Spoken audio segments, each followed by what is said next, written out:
we'll do the live thing first. Like,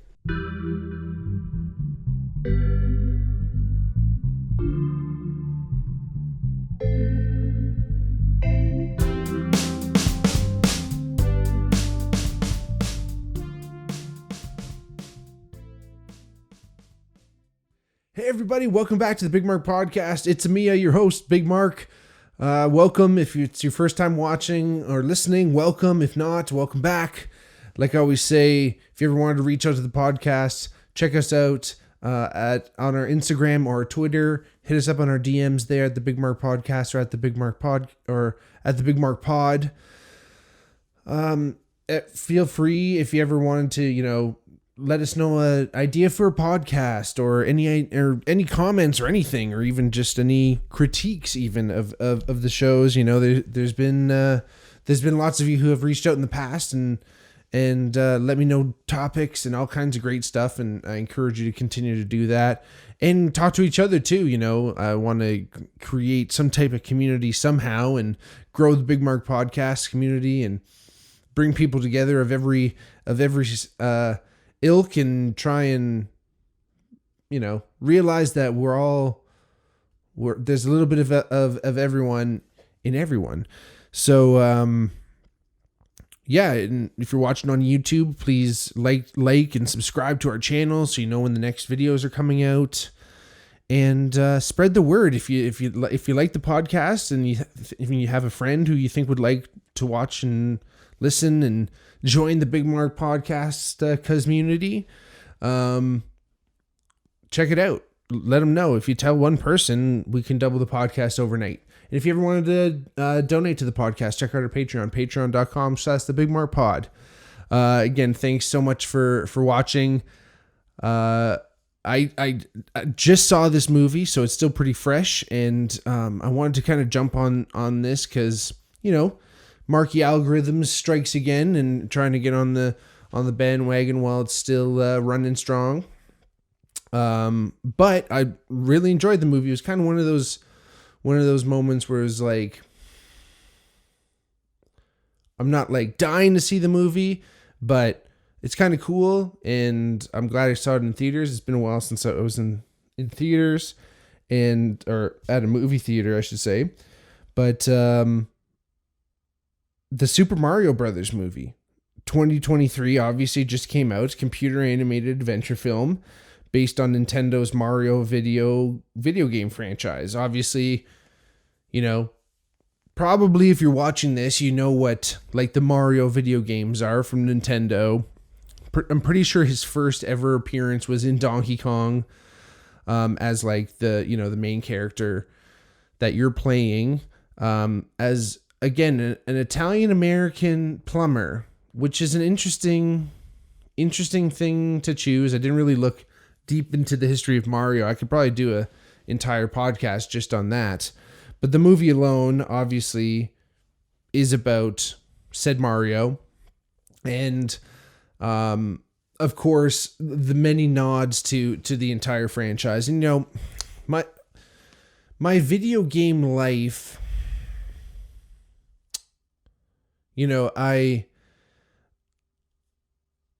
I grew up in a time where obviously video games were popular. They're still popular today. But like video game consoles, especially, PlayStation, Xbox, Sega Dreamcast. Oh my God. N64, Wii, PS2, all the different iterations of all those things. I grew up around that, and a lot of my friends were into it in varying degrees, from pretty into it to like severely into it, like potentially, borderline addicted to it. So like I was definitely on the continuum. I was definitely on the light side, probably if ever. I was really lucky and very grateful that my parents were able to buy me consoles and stuff, and I was able to play them, but I never really got into them, which again is one of those things where who knows, like I guess it's a good thing at the end of the day. But Um, I played them sporadically. Let's say it was kind of like impulsively, or like I'd get into them. I'd like binge play video games. And, as a kid, I was always, I seemed to be drawn to like racing games and like kind of sports based games, but realistically straight up racing games were my shit, or like kind of like, Crash Bandicoot-esque, like one player kind of just like running through levels kind of thing. Not necessarily huge on like the first person shooter thing, but whatever kind of game that I could play like with a friend or friends, I was into. So multiplayer, whatever. Even though talking about Mario and Super Mario's, I wasn't. I think it was like due to the fact that I wasn't particularly good at it, but I was never really drawn to the games like Super Smash Bros. Or Mario Party, where it's. I just didn't really even like. I think I just didn't play it enough to like finally understand like just the mechanics of it and how it worked. There was always like weird zooming out and zooming in happening, all these players fighting at once. It seemed weird and strange, and I don't know. I just wasn't ever really into them. I just didn't really know what to do, and most of the time anyway, I was just fucking smashing buttons anyway, and just hoping for the best. So that was kind of like my video game experience. But obviously Nintendo, as I mentioned, plays a huge part in that, not only with N64 and the games that were part of that, but like, playing and knowing like what Mario and his cast of characters and Luigi and all those people and characters, whatever the hell you want to call them, are. And I remember playing, like, I'm pretty sure my cousin had like an old school Mario game for the Game Boy. I think I might have somehow inherited one, or like got one. It seemed like it was a hand-me-down, maybe from a cousin. And it was like old school Mario, like on the black and white Game Boy kind of thing, just kind of bopping around. Didn't really play too much of the Mario, like just like doing the levels kind of thing on any other console. But loved Mario Kart. Mario Kart was my shit. Anytime I was able to play that, I was down. Like, my buddy Danny and I in university, he had a GameCube, and he had Mario Kart for GameCube, and we used to rip the shit out of that, and that was so fun. Playing my buddy B-Rye's house. They got a Switch there, and tremendous, like they got the newest, I think Mario Kart 8, something like that. Anyway, really, really fun, and somewhat new takes on an old school game now. Obviously there's been at least eight iterations, I think, so far of that. So those are always kind of like my major forays into like knowing these characters anyway in the Super Mario Brothers movie. And the movie was directed by Aaron Horvath and Michael Jelenic, which is a funny, like, not funny, but it's an interesting thing with multiple directors nowadays, just like oh my god, who the guys who directed Everything Everywhere All at Once, the Daniels or something like that. Like, it's interesting. Written by Matthew Fogel.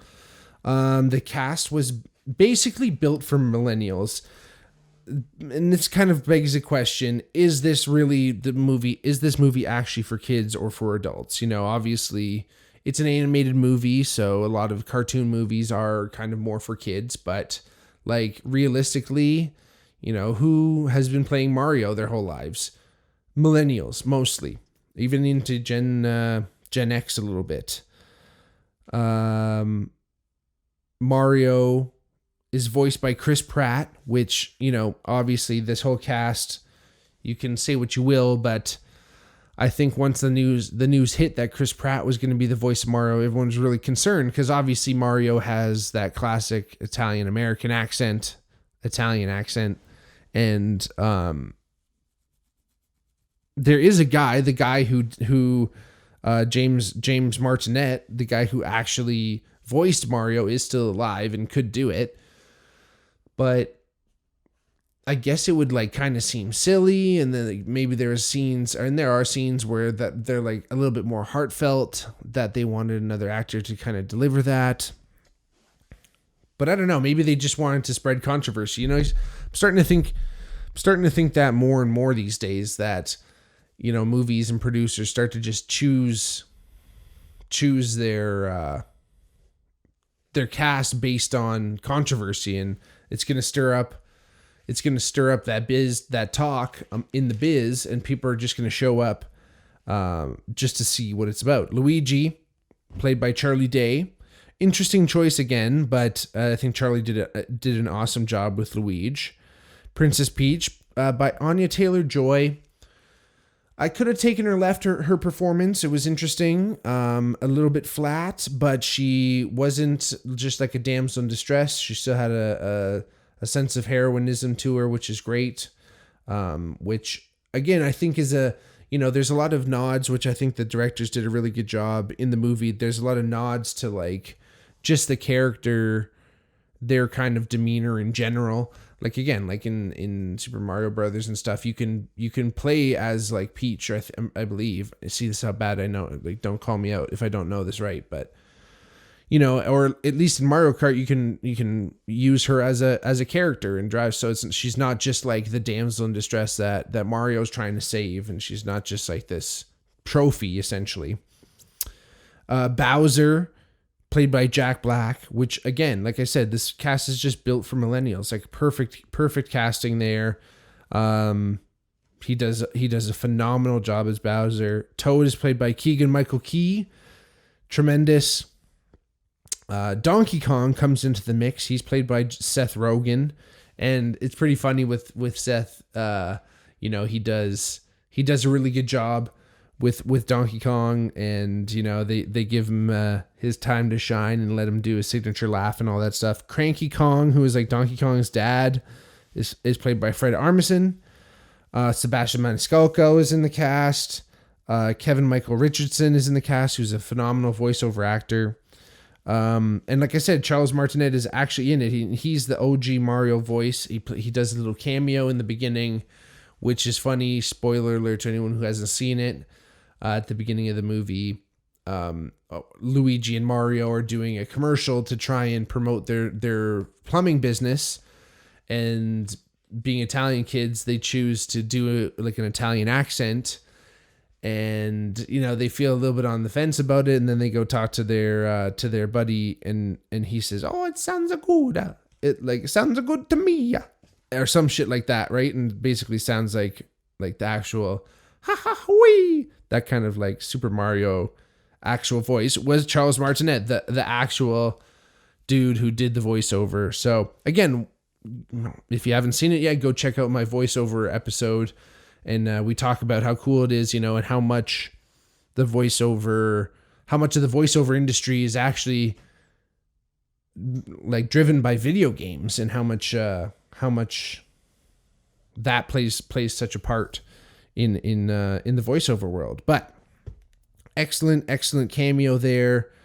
Like I mentioned before, there's endless callbacks to the games. Great Mario Kart references. Like at one point in the movie, they're getting between kingdoms, which again is somewhat a nod to the game, where you're kind of moving through different areas in certain games that Mario, as he progresses through levels, he's going through different worlds at the same time. They had to drive between the worlds, and of course they're going to take their carts, and they use some of like the most updated kind of Mario Kart features, if you will.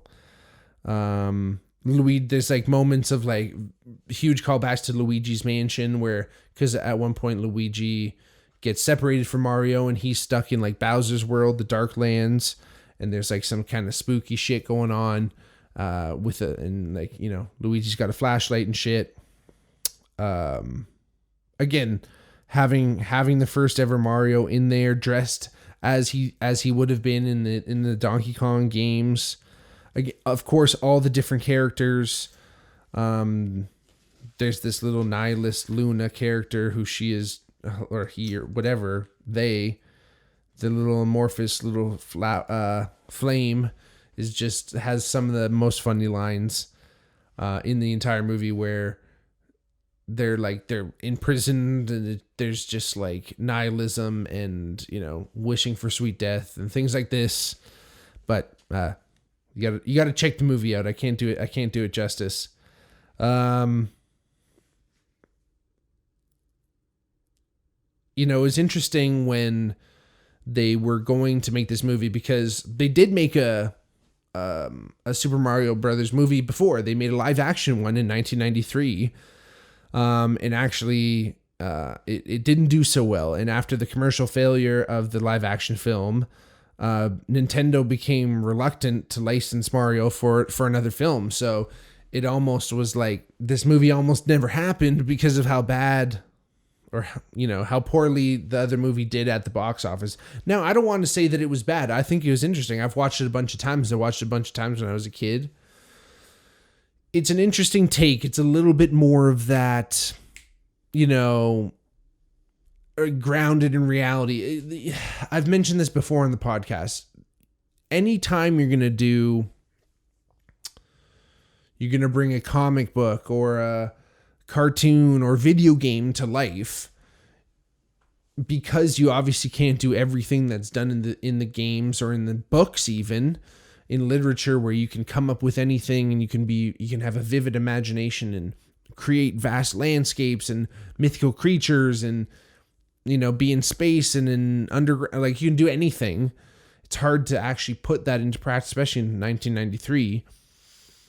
So you're left with the choice of going, well, do we just CGI the shit out of it, try and do effects as much as we can, make it, try and actually achieve some of the, outlandish realities of the worlds that are created in this fictional realm? Or do we try and actually reimagine these characters in real life? I always like pin Marvel versus DC, because I believe that Marvel kind of went with, we're going to suspend disbelief a little bit more and kind of go with like, yeah, there's a big green guy running around. No one's asking that many questions, like maybe here or there, but we got to go with it. And, just the nature of some of the characters, they almost have to go that way. But Marvel seemed to take that approach. And then DC chose to go, let's try and make these heroes and metahumans, as they call them,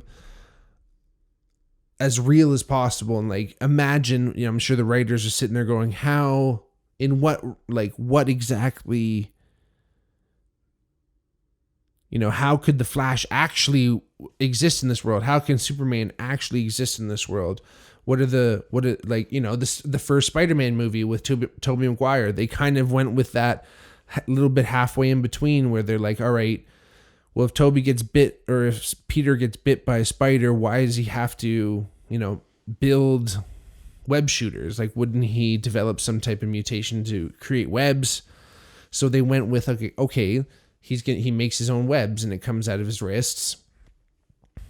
There, boom, it's more real. So I believe they tried to do this with the first Super Mario Brothers movie. I liked it. Bob Hoskins from Who Framed Roger Rabbit fame played Mario, and John Leguizamo played Luigi. I think they did an awesome job. It was cool. Again, more rooted in reality, and it seemed like, this is a possibility, I guess, of what could happen. Obviously, there's still some wild shit because, they're getting taken into a different reality, and it was kind of like a underground parallel universe almost. I haven't watched it in a while, but it was kind of weird and kind of creepy. But there was Koopa Troopas, and Dennis Hopper actually played King Koopa, aka Bowser. King Koopa, Bowser, the same thing, but again, more rooted in reality. One of the funniest things, which again, if you are alive today, which, because it seems like it's fucking everywhere, the Peaches song by Jack Black, which is a song in the movie, and there's a scene where Bowser, because again, in the movie, Bowser is trying to marry Princess Peach, and I kind of look back in the movie, and they don't do like necessarily a lot of exposition on like why he wants to marry or how he even knows who she is. He kind of just like, I think like sees her once maybe and is like, oh, I want to marry her, which I think is just like, again, another kind of fucking nod to the games where it's like, why does he keep like whisking this princess away and trying to steal her away from Mario and all these things? And it becomes this kind of funny, like, you know, Bowser's this crazy, like maniacal, like evil warlord, but then he has this like crazy crush on Princess Peach and is like writes her a song.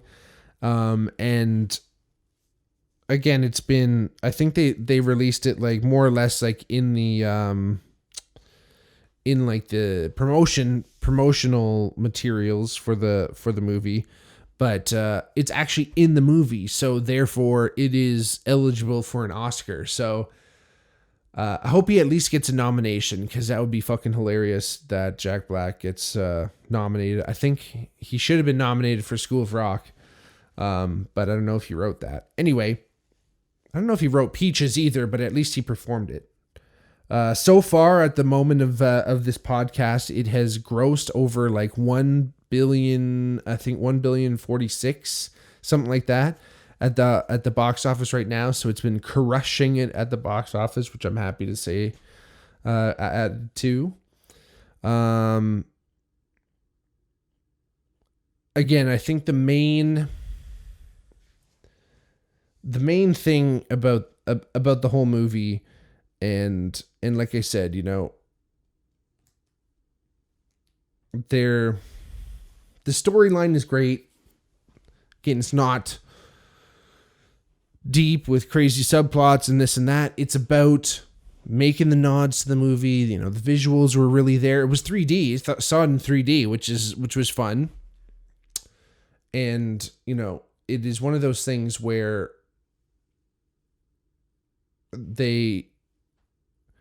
I think they had to strike that balance again, because like I said at the beginning of this episode, it's tough with these kind of movies, because you know little kids are going to go want to see it just because it's kind of a cartoon, and it's almost like the opposite. So like when we were kids, a lot of the cartoons, you know, had like weird like adult jokes or shit hidden in it that kids didn't understand or would go right over our heads, but the parents with us that are taking us to go see the movies are going to understand. It just gives them a little bit more enjoyment watching the movies. I feel like this was almost opposite, that, you know, a lot of parents are going to see this movie, you know, millennial parents are going to see this movie and taking their kids, and their kids are going to find a way to enjoy this movie because, again, it's fun, and it's, you know, the characters are fun. It's obviously originally meant, you know, at least for young people, at least to play these games. So these characters are based on that. And then at one point there's a baby Mario and things like that too. So there's all the nods.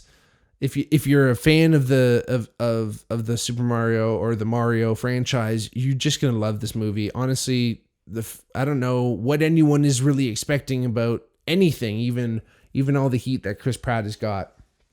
But again, I think what this movie, and a lot of things that are happening today, a lot of these remakes, a lot of these redos, and even, you know, I just heard today that they're making another, or HBO Max is going to be doing like a many Saints of Newark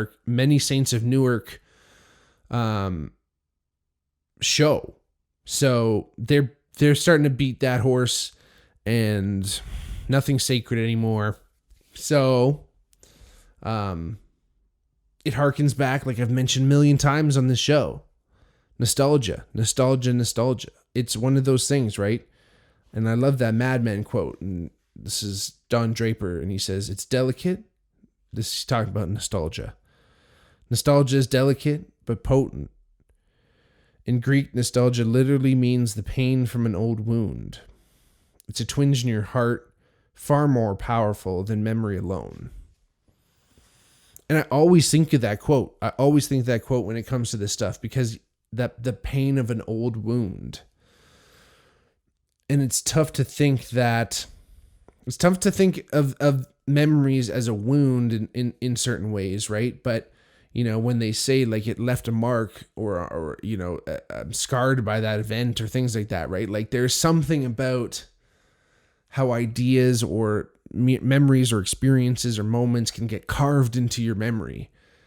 And nostalgia really plays on that. And I think, and I'm not saying, in no way am I saying it's a bad thing. I just think it's so fascinating. It's akin to the feeling of deja vu, but not. And it's easy to reminisce. It's easy to go down memory lane. It's easy to think about things in look back with rosy colored glasses, and hindsight is 2020. So you can look at all these things and you can say, oh, life was better then. And I think that happens a lot today too, because times are changing so much. We want to look back on times and say, oh man, it was so much better. We should go back to that. But we can't look back. We can't continue on back. And I feel like that's why memories can be wounds sometimes, because it does hurt, in the sense that there are some things that we can't have back. They're gone. You lived that life, you experienced that moment, and it's a beautiful thing that you can think about it in your memory, but that's where it's going to live, and that's where it's going to exist, and it will always exist. Even like losing a loved one for any reason. They'll always exist in your memory and in your heart and all that stuff, but you don't always get to relive it with them or see them in a new light. So it's sacred. It's a sacred thing. Like I said, when you're approaching some of these things, and that's why Nintendo played it so close to the vest after the 93 movie bombed. It's these memories and these legacies and these ideas. It's hard to play with, and it's delicate, and it's easy to bust up. It's easy to fuck up. It's easy to break. And I think the filmmakers did a great job. I think they were reverent where they needed to be reverent. I think they were funny where they needed to be funny. I think, again, they picked a fantastic ensemble cast. And again, there's, I think, some critical response to the movie, but generally speaking, it sounds like audiences are loving it. And realistically, it doesn't seem like Mario fans are going to be all that uptight. Well, say what you will about the King of Kong, but it seems like everyone's pretty chill. And again, they made a really chill movie. I just can't get Jack Black's performance out of my head. Just fantastic, just tremendous. Check it out if you haven't seen it. Check it out while it's still in theaters. Rack up that $1 billion. Make this movie a record breaker. But again, thank you so much for watching. Thank you for listening. Thank you for being with me. Thank you for giving me your time. I really appreciate it. I really had fun with this episode. It was a great movie and tons of fun to talk about. Please, if you ever wanted to listen to anything or hear about any topics or come on the podcast even, we got the seat right here. Come on in. We'll chat it up. We'll have some fun. Hit us up on our DMs on Twitter or Instagram at the Bigmark Pod or at the Bigmark Podcast. Follow along on our YouTube. Subscribe to our channel. Hit the bell. Like the videos. Donate to the podcast at our Patreon, patreon.com/thebigmarkpod. Please tell your friends about the pod. Share it. Let people know what's up. And we'll grow the community. Thank you so much. Have a great night. Have a great day. Have a great evening. And yahoo-wee, let's go. Peace.